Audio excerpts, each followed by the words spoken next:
Government में CM आती है तो अल्हम्दुलिल्लाह मैं गुरेज को सोना बनाऊंगा। खासकर डेवलपमेंट की बात करें, बेरोजगारी का मसला है, मैं पूरा डेवलप करके मैं दिखाऊंगा गुरेज को इन 6 सालों में। जहाँ तक टनल की बात है तो आप इसके बारे में क्या कहते हैं? नहीं, जहाँ तक टनल का सवाल है, फकीर मोहम्मद को मैं शेम करता हूँ, क्योंकि बीजेपी की गवर्नमेंट है, उसको चाहे टनल बनाए, लेकिन ये 6 साल ऐसे ही वो झूठे वादे कर रहे हैं। लेकिन वो वामपुरा गुरेज से आपने देखा होगा, इकबाल साहब जो उसका असली जो जोनल प्रेसिडेंट था भारतीय जनता पार्टी, उसको मैंने पीपल्स डेमोक्रेटिक में शामिल किया और अल्हम्दुलिल्लाह ये सीट में मार्जिन से कम 10-12 हज़ार वोटों से मैं नाज़िर गुरेज को शिकस्त दूंगा गुरेज में। शरवत साहब, यहाँ पर मैं आपसे एक बात और कहना चाहूँगा कि जो हमारा इंटर डिस्ट्रिक्ट था, इंटर डिस्ट्रिक्ट के बारे में और साथ में जो हमारी जो 4th क्लास भर्तियाँ हुई, तो इनके बारे में क्या कहना होगा? नहीं, अल्हम्दुलिल्लाह जहाँ तक इंटर डिस्ट्रिक्ट का सवाल है, उमर अब्दुल्ला को शेम करता हूँ, नाज़िर गुरेजी को शेम करता हूँ, क्योंकि एनसी ने यहाँ से इंटर डिस्ट्रिक्ट छीना है अल्हम्दुलिल्लाह। और हमारी पीडीपी आती है, इंटर डिस्ट्रिक्ट वापस होगा और हमारे जितने भी बाहर के जो डिस्ट्रिक्ट में हमारी भर्ती होगी अल्हम्दुलिल्लाह वो फिर होगी अगर हमारी पीडीपी जीती है। लेकिन आप दुआ करो और पीडीपी को सपोर्ट करो अल्हम्दुलिल्लाह, क्योंकि नाज़िर गुरेजी को मैं शेम करता हूँ, क्योंकि इंटर डिस्ट्रिक्ट छीनना नाज़िर गुरेजी का काम है। और जितनी भी हमारी 4th क्लास आसामियाँ थी, पब्लिक सर्विस कमीशन के अंदर थी, सर्विस सिलेक्शन बोर्ड के अंदर थी,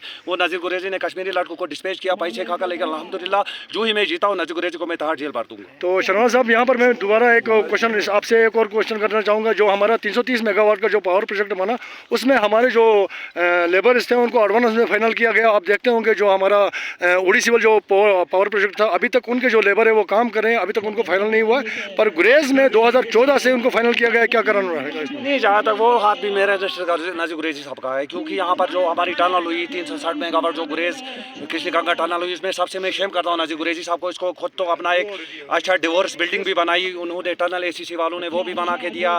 और उधर से काल मुशगढ़ में उसने 9 करोड़ रुपये का बंगला भी लिया है। उसके बाद उसने हमारे तुलसी बाग में भी उसकी बिल्डिंग है अल्हम्दुलिल्लाह। जो ही हमारी पीडीपी आएगी तो तीनों बिल्डिंगों को ताला लगेगा।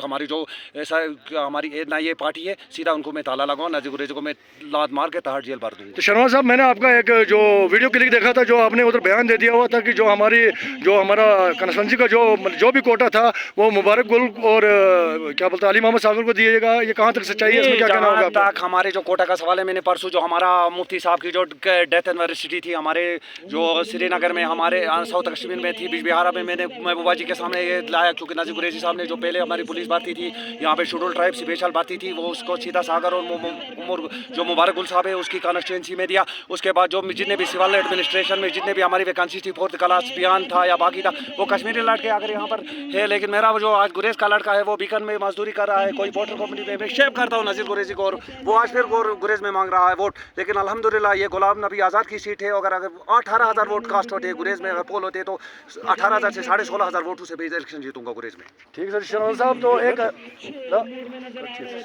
जावेदा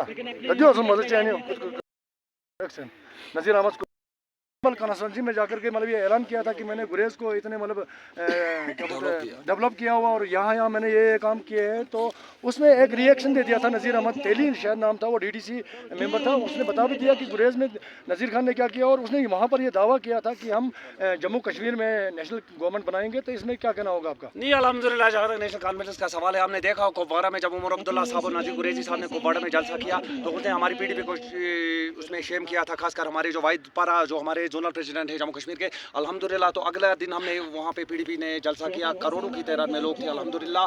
तो बारामूला से हम सीट भी निकाले और हमने नाज़िर गुरेजी को जवाब दिया है पारा साहब ने कि आप नाज़िर गुरेजी जाकर अपनी कॉन्स्टिट्यूंसी ढूंढो, क्योंकि आपकी कॉन्स्टिट्यूंसी में 33 साल का बच्चा आपको शिकस्त दे रहा है गुरेज में पीडीपी को। तो सर, यहाँ पर हमें नज़ीर साहब की बात हमने की, अगर फ़कीर साहब की अगर हम बात ना करें तो ये नाइंसाफ़ी रहेगी। तो फ़कीर साहब ने जब पहले वो कांग्रेस में थे, वो 2014 में उनने पीडीपी में ज्वाइन कर दिया और पीडीपी से छोड़ करके वो बीजेपी में गए।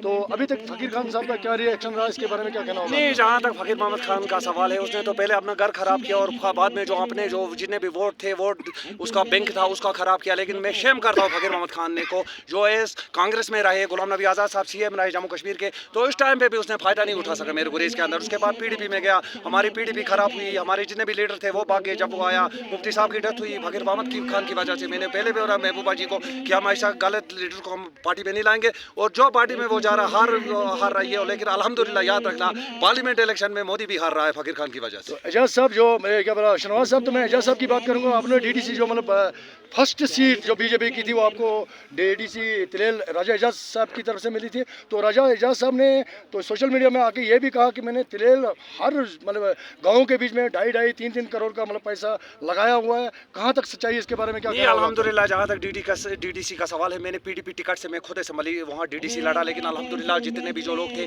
खासकर मुझे अपने घर वालों ने वोट नहीं दिया क्योंकि फ़कीर खान 3 बार इलेक्शन हारा था। तो सबू ने बोला कि उसका बाप भी पहले गरीबी लाया, उसने अपने घर को उसको एक बार जिता के हम दिखाएंगे। लेकिन नाज़िर एजाज साहब का जहाँ तक सवाल है, उसने मेरे तिलेल को बिल्कुल ख़राब कर दिया है। वो बोल रहा है मैंने जियो टावर लगाए, जियो टावर तो ये सेंट्रल गवर्नमेंट की है, बाकी उसने क्या कौन सा डेवलप किया। आप जाकर मेरे तिलेल में देखना और याद रखना 7 मशीनों में फ़कीर मोहम्मद खान जो गुरेज तिलेल का है उसको ज़मानत ज़ब्त हो रही है 7 मशीनों में तिलेल के ऊपर। ऐसी सियासत मैंने चलाई तिलेल में। अभी हाल ही में मैंने एक डिबेट देखा था जिसमें राजा एजाज साहब ये कह रहे थे कि अगर पार्टी मुझे कोई भी ओहदा देती तो मैं उस ओहदे के लिए उस ओहदे को लेकर के लड़ने के लिए तैयार हूँ।